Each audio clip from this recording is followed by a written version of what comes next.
Video upload করব, তারপর হচ্ছে ঘরদোর ক্লিনিং করব, কিছু রান্না করে এখানে রয়েছে, কিছু না রান্নাঘরটা তো ছত্রকার অবস্থা, ডিশওয়াশার খালি করব, আর রেগুলারে যা কাজ থাকে সেগুলো করব। এখন জাস্ট একটু রেডি হচ্ছি। আর টুইটির তো কালকে পরীক্ষা হতো, এখন পড়তে যেতে একদম একদম আমি পছন্দ করি না। আমি সকালবেলা বাজারে ওটা সবসময় অ্যাভয়েড করি। তো যাই হোক, আমি এখন রেডি হয়ে নিলাম, একটু বেরোই, বেরিয়ে তারপর আসবো। তেমন কিন্তু ওই রাস্তার মাঝখানে গাড়ি দাঁড়িয়ে ফল কিনতে হবে না তোমার। তো যাই হোক, তোমরা হয়তো ভাবছো যে আমি বডি স্প্রে কে কেন জামার উপর দিচ্ছি, বাট আমি সবসময় বডি স্প্রে জামাতেই ইউজ করি, কখনো বডিতে ডাইবারও। আর বডি স্প্রে আমি কখনো গায়ে স্প্রে করি না। আমি সবসময় এগুলো গায়ে লেগে কি হতে পারে, I have no idea, shoot করবে কি না করবে, সেই জন্য আমি করি না।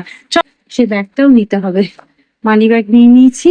চলো চলো যাই, চলতে হবে। চলো যাই, দেখি এবার ডিনারটা বানাই, ডিনারে কি খাবে একবার জিজ্ঞেস করি।